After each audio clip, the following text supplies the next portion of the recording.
Hello everyone, KV here, and welcome back to my year in review. I have again with me today my good friend Maggie. And the game we're discussing today is a pretty big one.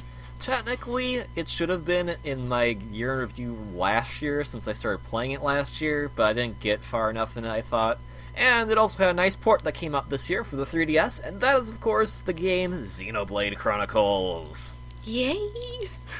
Oh my gosh, there's so much to talk about in this game, and oh my gosh, So, my history of this game is I did not know about it until I think last year. I might have seen pictures of it before, but I didn't think I knew about it until a Let's Player I followed, Chuggo Conroy, started doing Let's Play on it, and then there's some stuff going on with that.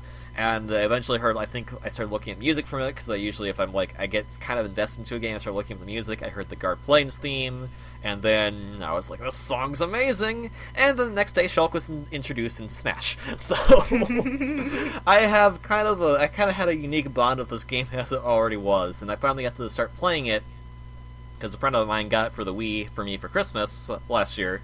So I started playing it, and I finished it up this year. And I also have been playing through the 3DS version of it, which is just a port, essentially. But it's a very well-done port, and Gosh, I don't know where to start with this game. Okay, Maggie, you know more about Monolith Soft and all their stuff, so where would you start with Xenoblade? Well, if you've enjoyed Monolith games in the past, from the PS1 to the PS2, the first thing to say is it's not the standard turn-based combat that this company is known for, but it's actually more fun, so it can actually pull a larger audience in, which I was great, because then it got more people enjoying it. And Monolith they're just brilliant writers. Yeah. They're just so good at it, and it just blows my mind every time I get to see this world that they create and these stories that they create. What I really liked about the game is that there was such a heavy focus on exploration. I love that, just going places gave you experience, just doing the simplest things. It wasn't just, completing quests or doing random battles. It was just, I don't know if talking to a person... Well, actually, yeah, because it's an achievement, kind of, because those would give you some stuff, too. It was just... That was a lot, it was really fun that it was more of a game about discovery. And it also had a very good plot to it. I really enjoyed the plot. I think there's a few things I didn't quite understand, but I'm not sure if that's the translation or something. But I also really enjoyed the voice cast. It was very unique because it was originally only localized for Europe, and Nintendo of America brought over shortly after the European localization was done, and they just kept everything the same, so all the voice actors are British in that game, and it actually adds a lot of charm to that world, I think. I think that game is enjoyable because of that kind of charm it has from its cast. 100% worked. Yeah. And when I think about the game, I think of either moments, in the story, or I think of locations. I think of, the Gar Plains, for example, is just this big, open, wide area that you just can explore, and there's different monsters of various sizes and various levels. I like the idea, too, that there was monsters there that were, level 70, and you couldn't kill those if you want to. You'd pretty much get your butt kicked. It didn't stop me from trying. I like, because that added a lot of depth to it, because in a lot of RPGs, enemies are usually low level, because that's where you're close to, and when you come back later, they're still like that. I like the idea that you can come back to an area, and there'd still be some kind of challenge for you to go against, either if it was a battle or some new quest that would show up. And it made the world feel very whole. Oh yeah, completely. It's just... You can go through the main quest if you want. You can blow through it and not do any of the side stuff, but you want to do the side stuff because that's a good chunk of the game, and fighting all these new monsters kind of counts as side stuff. And a lot of the side stuff also adds to a lot more kind of backstory or character development between either the main cast or even some of the locations as well, so it kind of even gives you more context for what's going on. I think one of my favorites is talking to a character in Colony 9, the main area you start off in, and she name drops a certain character, and you eventually meet this certain character later, and you kind of put two and two together as to what's happened to this character, and I kind of was like, whoa, that's pretty dark. I'll reveal what that was when we get to the spoiler discussion part of this, but I just kind of like those nice little details like that. Trying to think, if there's only one thing I could probably say dislike about the game, just bring up one dislike, is that it has the ability to basically skip travel wherever you want. If you get to certain areas or landmarks, you can always go back to those areas. In some of the maps, walking around some areas is still very tedious. Oh, yep. I know sometimes in Colony 9, I'm just like, okay, I just need to go here. But my skip travel point is Dunvan's house and this over here. But I just need to get to this spot. And it's not a super huge thing, but it's kind of like, sometimes I'm like, I wish I had a bike. that's my only criticism I can really think of the game. And that's my personal thing of just being lazy. While the adventuring is super great and super fun with the big wide open areas, like especially like the Gao Plains, it kind of takes away from that thrill when you have to walk back and forth the same area about 6 times. And that's usually only if you're doing like super big quests and stuff anyway. So if you're playing the main story, you don't usually encounter that kind of problem anyways. So that's a nice thing about it as well. I'm just trying to think of like other locations. Or just like, I'm playing through the 3DS version right now. I'm making, every time I go to a new location, I make pictures of like the landscapes of areas and post in the Miiverse, because everything is just, it's Wii quality graphics, but everything still looks pretty gorgeous for what they're doing. I felt very refreshed to see a game that was trying to be somewhat kind of realistic in a sense, but still had the ability to still be very colorful. When I think of realistic games, I think of something like Twilight Princess that has like brown everywhere, and it's just kind of ugly. And I was really refreshed to see that this game had so many different colors, and especially because of the day-night mechanic. Like in your place like Satoral Marsh, and when it becomes night, it's just glowing everywhere. It's just so pretty. That's got to be Gar Plains is first, and then Satoral Marsh is second favorite place for me. That's Valak Mountain for me, for sure. I wonder why. I like snowy areas, and it's a super cool snowy area in the daytime, and when it becomes nighttime, it's just the light crystals just shine the ether or whatever, it shines everywhere, and they just shoot up beams of light, and it just looks so cool. Yep, I want to visit these locations in real life. They're so awesome. I know. I've been looking at your screenshots on the Miiverse whenever you post them, and to be quite honest, I can't really tell it's from the 3DS port, because it just looks almost the same as the Wii version. And I'm actually very impressed that they were able to take this game of that scale and compress it for a 3DS game. That's probably why they need the new 3DS to do it. That's probably why they did, but it's very impressive. It looks just as lovely. Yep. Oh my gosh, and all the I think this is probably the first RPG, other than probably my other favorite RPG, which is a Japanese-only game. But it's probably the first RPG I've been playing that wasn't in Japanese, in which I liked every main character. None of the main characters I felt were rushed, boring, or annoying. All of them had a good stake at hand, all of them were awesome, all of them had good battle abilities. This game has a wonderful problem of, who do I put in my party? It's a wonderful problem to have, because every character has unique, great abilities to them. Yeah, for me, it's Ricky, Melia, Shulk. Who's your main team? Shulk? Sometimes Ricky, sometimes Dunvan, sometimes Melia, sometimes Ryan, sometimes Seven, sometimes, Charla. Good. Sometimes Shulk's not even in the party, sometimes I was playing as Ricky. Good answer. Everyone.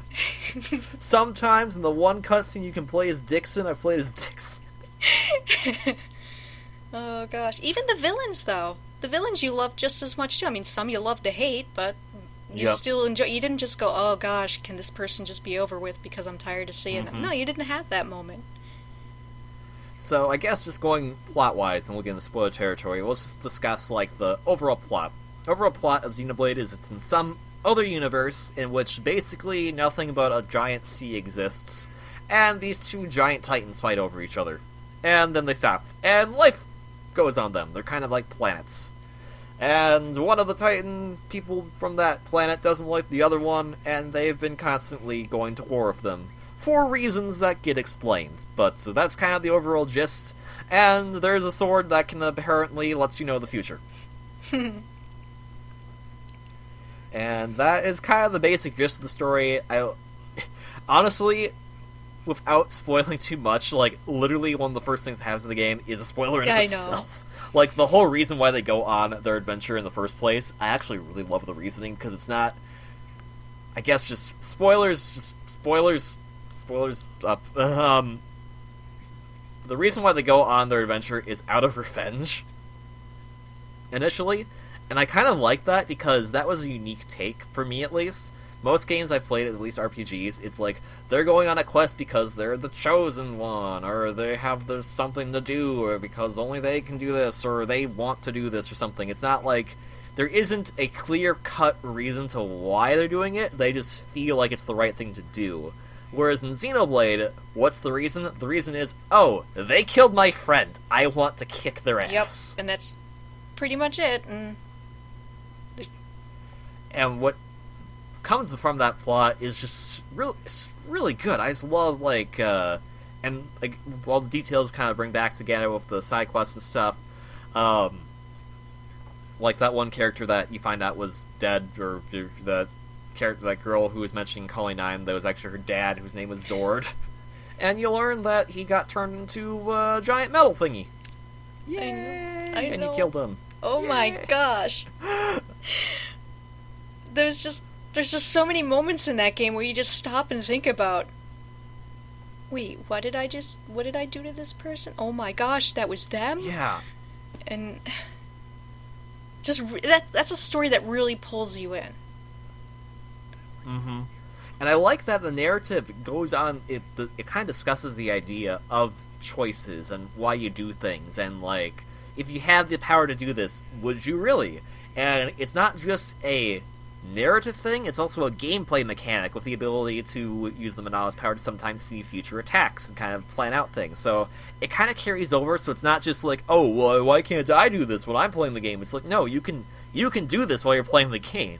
It's just I think that's just as cool as the idea that if you could see anything in the game, pretty much, and it looks like land you can climb, you can pretty much climb it. So since we're in spoiler territory right now, what's your favorite moment from Xenoblade? Oh gosh, I think the moment that just stunned me 100% was the scene with Melia's brother when he was turned into a... Oh gosh, I can't... Telethia, there you go. Oh yeah, oh god. And then just that whole conversation with the other, Hyentia. I don't want to spoil names, but that Hyentia when you're dealing with it, and just that whole scene was just, it was so messed up, but so messed up in a, like, really good way that just shock value, but the good kind of shock value. Yeah. I think for me, my favorite scene is probably still, playing through the game again on the 3DS, so maybe I'll rethink this. My favorite scene is still when Shulk reaches the creator of the Monado and what happens in that entire scene, because there's so much that happens in that scene. It's just so epic. Like, it feels like that could be the ending to a movie and end on a perfect cliffhanger. Just like, oh my god. I get chills every time I go and have to play through that boss and all that stuff. That's a very powerful moment, too. Like, just... Very good. And it was very, as you said before, like, not here but with me, it is an extremely cinematic, the way that it's set out is perfect for if it was an actual, scene from a movie. The way they animated everything, it's just so well done. Otherwise, another thing I probably like is just a very big reveal near the end of the game when something happens and a character dies. That was an oh crap moment, because it was something that if you pick it up, you can kind of see it coming, but you have to really be paying attention to see it coming, and when it finally happens, it's just like, wow. Yeah, I was kind of stunned because I didn't see it coming. Because I honestly didn't want it to be true because I liked the person. Then it happened, and I'm just like sitting there stunned for a very long time. And that's such a great thing too. Is that these characters are built so well that. I mean, some of them you do end up hating a lot, like Metalface, but, you know, he's an enjoyable bad person. He's just Love so to much hate, fun. you know? But yeah, the character that you're referring to, like, yeah, some of these characters built so well that when they do something that's, like, out of it, you're just like, no, you're not, you can't do this. No, it's just... You're just like, oh my no, gosh. you can't. I drew fan art of you. You can't be this. I think... The ending, too, is just so good. Like, how, like, when they explain how this universe exists, kind of. That it was just, like, a huge, that's Monolith fashion, though, that kind of stuff. See, I'm used to those kind of explanations. So... Even still, I think that was still a pretty cool, like, that was a very unique twist that made it really, really enjoyable. Yeah, it was all around extremely solid. Solid plot-wise, solid gameplay. Oh, and the music. Nope. Can't forget the music. Every area has its own unique music theme and a nighttime theme, and all of them fit very well. For the most part, probably don't really care much for the Ether Mine, but, you know, you don't go back there very much after you're done there anyway, so... Oh, side quests. Well, some side quests, you know, because Ethermine kind of gets locked off from you. Let's see, if I have a thing that I have a problem with in that game, it's the collection side quests. Oh, yeah, those are kind of a pain in the butt. And that keeps me going back to places that I don't want to go back to, such as the Ether Mines. I mean, the collection quests, I think, had a good idea about them. It's just a matter of they want you to get really weird things. That's like, where am I going to find this? And again, it's like completely luck-based, and yeah, with the item orbs. you can break it by like saving and reloading in a spot where something rare is only supposed to appear and blah blah blah, all that stuff. But it's still tedious. Yeah. So if you want to complete the game 100% all the side quests, not only are you going to have to invest ungodly amount of time. I mean, my playfile, I had done some side quests, but not all of them. My playfile by the time I beat the game was like nearly 120 hours. And doing the collection side quests definitely add quite a bit of time to that. Mm-hmm. Well, I do like, though, to counteract that one, though, is that they have enemy kill side quests. I like that, because you're essentially getting more experience for just getting experience for killing enemies anyway. The only thing that can be annoying about that is that sometimes it's hard to find some of those enemies, but they're usually pretty easy to find, and it's just literally just go around and kill stuff, and you'll complete the quests. That's just a very unique and nice thing. It's kind of MMO-ish in a sense, but it feels nice just because by doing battles, you're actually helping level up other things as well, not just your characters, but there's this whole other thing with the affinity chart, with how characters interact with each other and how they do other things, how they link up skills. There's a lot of crazy amount of depth to all of the gameplay mechanics. It's not just a simple battle system with the cool auto attack that you run around, you can't plan, but there's also the affinity thing, finding all the unique NPCs and getting them all to link up, doing their side quests to make them happier and level up your relationship with different areas in the game, leveling up characters' relationships with themselves, leveling up their skills and using their abilities. And what really surprised me was when, after I beat the game, I finally went to go back and watch that particular Let's Play that I hadn't seen. I kind of stopped watching it so I get more spoilers, since I'd seen a few spoilers by the time I've been watching it and started playing it. But I went back and I was seeing, like, oh, how does he have 4 skill links? I didn't know there was 5 branches of skill chains you could get. So I was like, oh man, so that's even, you have to do a quest to do that, and then you get more. It's just like, it just keeps on giving you things to do. It's like, you can never say that there's nothing to do in Xenoblade. There's always something to do, and that's a huge plus to it, I think. Oh, definitely, because all too often nowadays, you pay $60 for a game, and that's a lot of money for me, and then you only play it for about 20 hours, and there's no replayability to it. Unless you're a big fan of it. Yeah, and then it's just, now what? You don't have that problem with Xenoblade.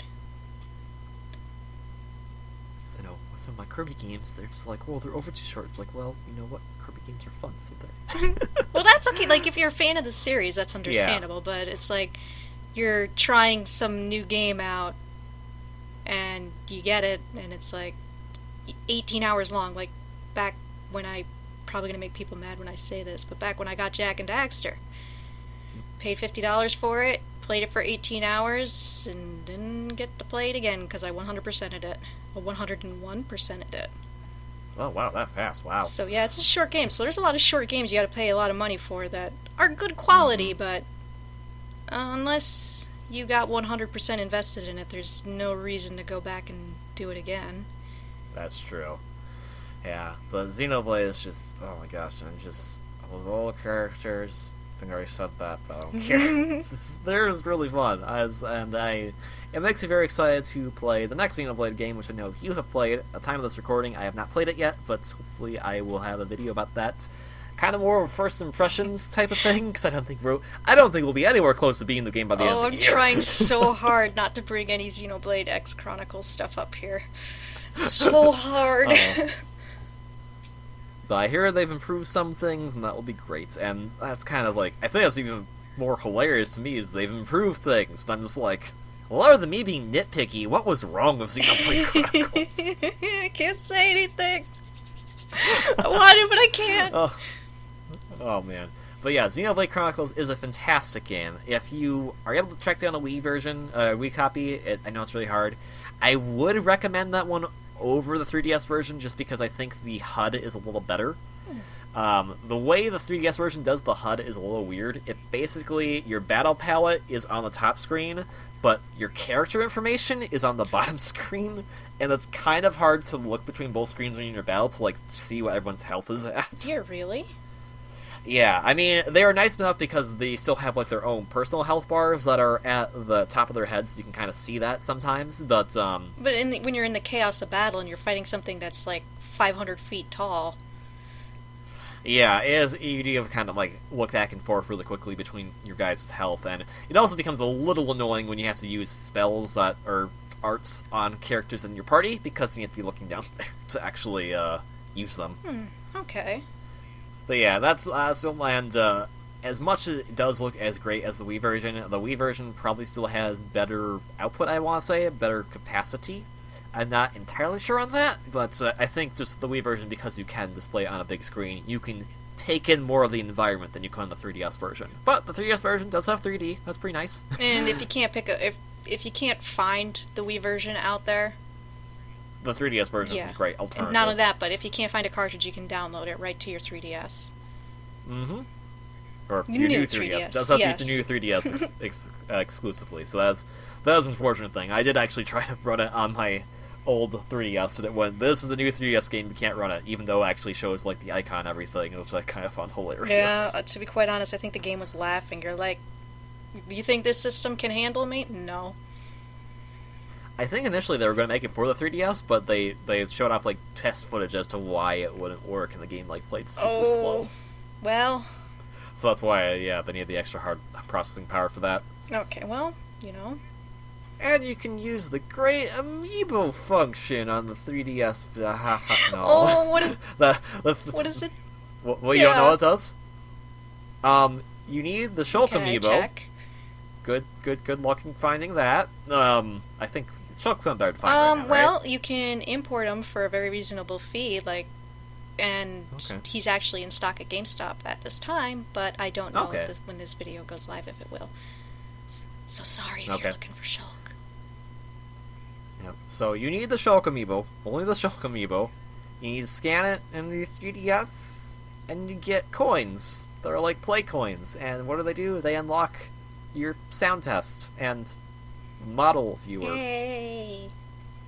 You can use this amiibo once a day. Yay! It gives you 3 coins. In order to get a guaranteed new model or new song, you need to use all 3 coins. So, yeah, that amiibo functionality is really tough. Shulk amiibo's just there with a smiley face on going, I'm helping! Makes me curious, though. Oh, well, let's bring it up when we discuss X, because I'm looking at Shulk. Do you work at Xenoblade X? But good amiibo for Smash. Otherwise, other than that really silly thing, that's a 3DS only thing anyway, so it's not that big of a deal, but game is fantastic. Definitely would have been my game of the year when it probably, if I played it when it came out, which would have been 2012 in the Americas.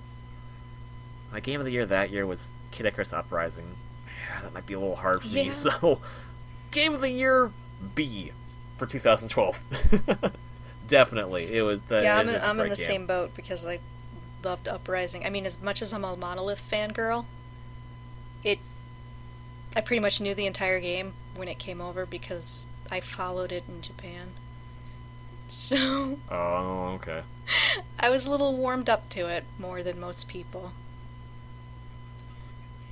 It was still a good game, and I hope that with the 3DS version, people have more accessibility to play it, because you really should. It is definitely, if you have to play one RPG that's been released in the last decade, this is probably the RPG you should play. Oh, definitely.